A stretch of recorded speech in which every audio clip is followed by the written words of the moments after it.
Hamas हमले के पीड़ितों के रिश्तेदार पिछले साल 7 अक्टूबर को हुए हमले के स्मरणोत्सव के दौरान रविवार को इस्राएली प्रधानमंत्री बेंजामिन नेतन्याहू के भाषण के दौरान चीखने लगे। उन्होंने भाषण के बीच में हंगामा किया।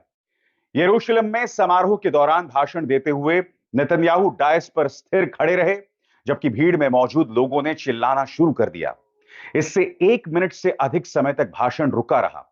प्रदर्शनकारियों में से एक बार बार चिल्लाते हुए कह रहे थे, मेरे पिता की हत्या कर दी गई। स्वाभाविक सी बात है दोस्तों, जनता में वहां जबरदस्त आक्रोश है कि अब भी कई लोग हमास के कब्जे में हैं, मगर बेंजामिन नेतन्याहू उन्हें रिहा करने के लिए कुछ नहीं कर रहे हैं। ये जो विरोध प्रदर्शन हो रहा है उनके भाषण के खिलाफ, इससे जोड़कर देखिए कुछ दिनों पहले जो मैंने आपके सामने खबर रखी थी, किस तरह से 150 सैनिकों ने एक ज्ञापन पर हस्ताक्षर किए हैं। और उस ज्ञापन का क्या मकसद है कि इस्राएल इस जंग को रोके और जो हमारे बंधक हैं, यानी इस्राएली बंधक हैं, उन्हें रिहा कराने के लिए समझौते पर काम करे।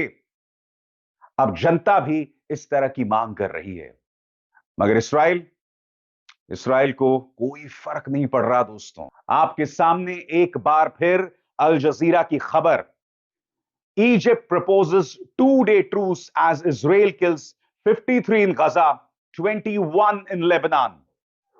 मिस्र ने अपनी तरफ से 2 दिन के युद्ध विराम की पेशकश की है, मगर इसी बीच इसराइल 74 लोगों को मौत की घाट उतार देता है, जिसमें 53 गजा में, 21 लेबनान में। जी हां, इसराइल थमने का नाम नहीं ले रहा दोस्तों। उसने तमाम हदों को पार कर दिया। दोस्तों नमस्कार। इजराइल में ही इजराइल के लोगों ने इजराइल के प्रधानमंत्री नेतन्याहू के खिलाफ नारेबाजी किया और प्रदर्शन किया और अपने जो हमास में जो उनके लोग जो कैद हैं उनको रिहाई के लेकर के तमाम लोगों ने प्रदर्शन किया और नेतन्याहू को जवाब दिया और नेतन्याहू से मांग किया कि वो जो चाह करके भी अपने युद्ध को नहीं विराम दे रहे हैं। अगर वो भी इस तरह विराम नहीं देंगे तो हमारे जो हमारे लोग हमास में कैद हैं उन्हें रिहा कैसे मिलेगी। हमास के रिहाई को लेकर के इजराइल में जो प्रदर्शन लोगों ने किया वो जो है कि देख करके इजराइल के जो प्रधानमंत्री थे वो अपने भाषण को 2 मिनट तक रोक दिए और वहाँ पे जमकर प्रदर्शन किया। दोस्तों इसके बाद इजराइल ने जो ईरान के ऊपर जो हमला किया है उसको लेकर के ईरान के जो सुप्रीम लीडर है वो अमतुल्ला खामेनेई ने जो लोगों को मिलकर के उन्हें संवाद किया और अपने युद्ध को और अपने जो है कि वहाँ के जो लोग हैं उनको और वहाँ युद्ध के लिए जो वो उनके चुप्पी साधे बैठे हैं और साथ ही साथ उन्होंने इजराइल को भी नसीहत दी है। ये साफ तौर पे तो नहीं कहा लेकिन वो मन ही मन में वो अपनी बयान को दिया है और अपने एक्स हैंडल ट्विटर पे पोस्ट भी किया है। दोस्तों ये सब इजराइल ने जब ईरान के ऊपर जो अटैक किया उसमें जो लोग घायल हुए जो मारे गए उनकी रिपोर्ट क्या है आइए जानते हैं अभिसार शर्मा से और हम आपको मिलते हैं जैसे मैंने वीडियो के आपको अंत बताया, में। 53 गजा में, 21 लेबनान में, और इनमें से अधिकतर बेकसूर नागरिक हैं जिन्हें मारा जा रहा है। बेंजामिन नेतन्याहू पर कोई फर्क नहीं पड़ रहा दोस्तों। इस बीच अब से ठीक 60 घंटे पहले सुबह 2:15 यानी भारतीय समय के मुताबिक 4:15 बजे ईरान पर जो हमला हुआ था उसमें स्पष्ट हो गया है दोस्तों, ईरान के 4 सैनिक मारे गए थे। इस बात की पुष्टि किसी और ने नहीं, मेजर जनरल हुसैन सलामी ने की है, जो कि कमांडर इन चीफ हैं ईरान के इस्लामिक रेवोल्यूशनरी गार्ड कोर के।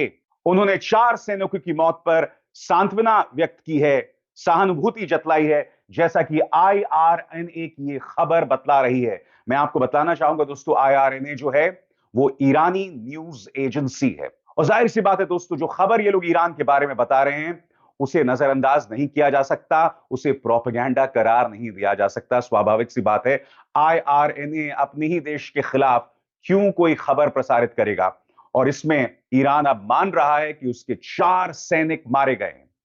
एक और वीडियो वायरल हो रहा है दोस्तों, जो ईरान के कई पत्रकार वायरल कर रहे हैं। बताया जा रहा है दोस्तों, इस वीडियो में सुप्रीम लीडर खामेनी दिखाई दे रहे हैं और यहां पर वो मुलाकात कर रहे हैं उन परिवारों के साथ, 4 सैनिकों के उन परिवारों के साथ जो इस हमले में मारे गए। मैं चाहूंगा आप इस वीडियो को देखें, फिर मैं उसकी चर्चा करता हूं।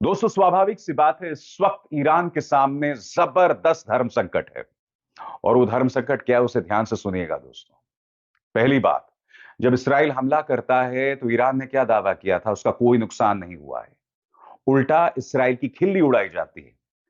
अब 4 सैनिकों की मौत की खबर सामने आ गई है. ईरान के सामने चुनौती है कि क्या वो इस पूरे मामले को एस्केलेट करे, यानी कि और बढ़ाए, या जैसा चल रहा है उसे चलने दें. क्योंकि यहां पर बात उसके अहम, उसकी अस्मिता की भी हो रही है. अगर वो जवाब नहीं देता है तो कहीं ना कहीं वो अपने 4 सैनिकों की मौत का बदला नहीं ले रहा है.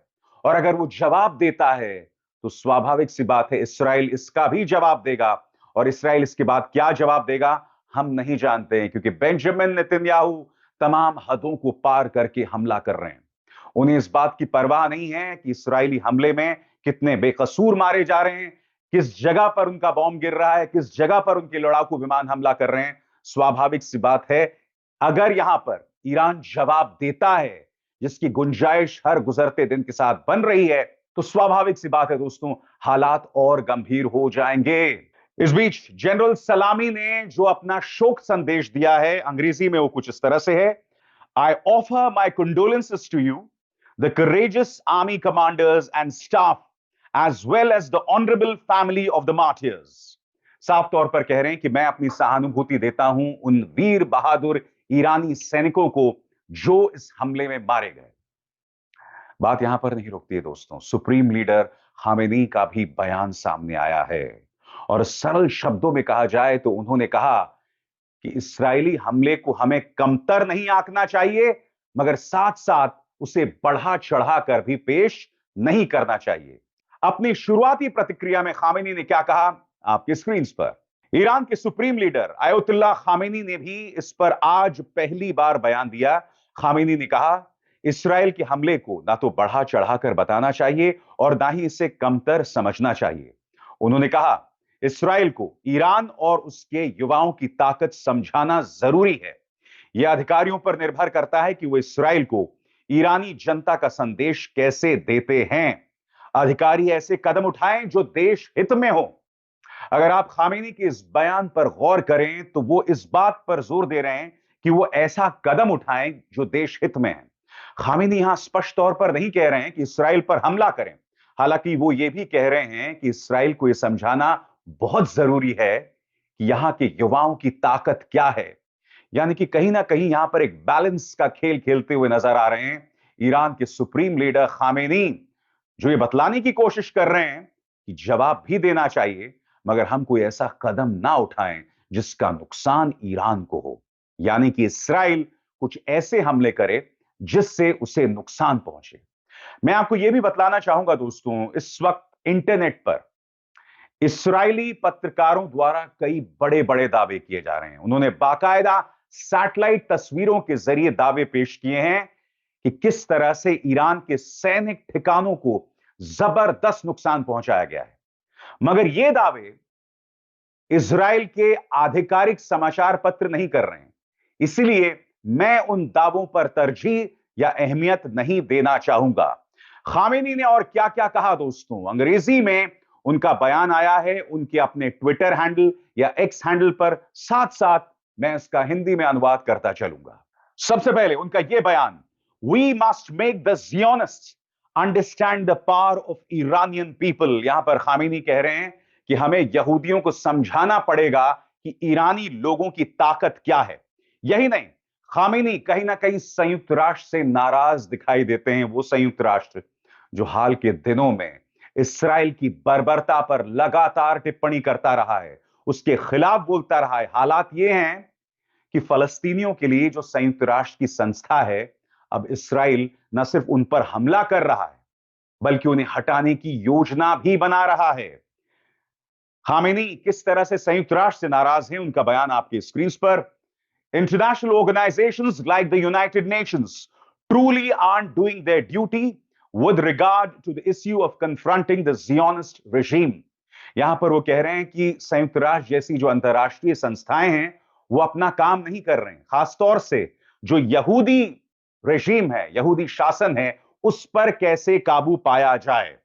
दोस्तों जैसा कि आपने अभिसार शर्मा को सुन करके आपको अभिसार शर्मा के रिपोर्ट में साफ पता चल गया होगा कि ईरान और इजराइल ने जो ईरान के ऊपर हमला किया उसमें 4 सैनिकों की मौत हुई है।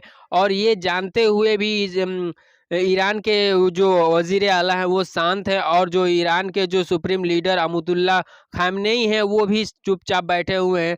और वो क्या आगे चल कर के इसका जवाब देंगे या नहीं देंगे वो तो आने वाला समय ही बताएगा। लेकिन अमरुल्लाह जो खामनेई है वो इस बात को लेकर के आगे अपने एक्स हैंडल ट्विटर पे तमाम तरह की बातों को लिखा है और इशारों में इजराइल को धमकी भी दिया है। दोस्तों ये सब मामला उस समय का है जब 2 दिन पहले इजराइल ने ईरान के ऊपर हमला किया था और उसमें कुछ सैनिक भी मारे गए थे और कुछ लोगों की जानें भी गई। और ये दोस्तों जिस तरह से इजराइल ने ईरान के ऊपर अटैक किया था वो देखने में तो बहुत तगड़ा लग रहा था, लेकिन जब वहाँ इजराइल ने जब ईरान के ऊपर हमला किया तो वो बहुत ही कम और बहुत ही थोड़ा था, क्योंकि इजराइल ने जब कहा था कि हम बहुत ज़्यादा ही तरह से जो है कि ईरान के ऊपर हमला करेंगे, लेकिन वो दिखावे के तौर पे थोड़ा हमला हुआ है जिसमें ज़्यादा नुकसान तो नहीं हुआ। लेकिन ईरान के जो 4 सैनिक मारे गए हैं उसका खामियाजा क्या, उसके बदले में क्या ईरान भी इजराइल के ऊपर हमला करता है या नहीं करता है, दोस्तों ये देखना है। और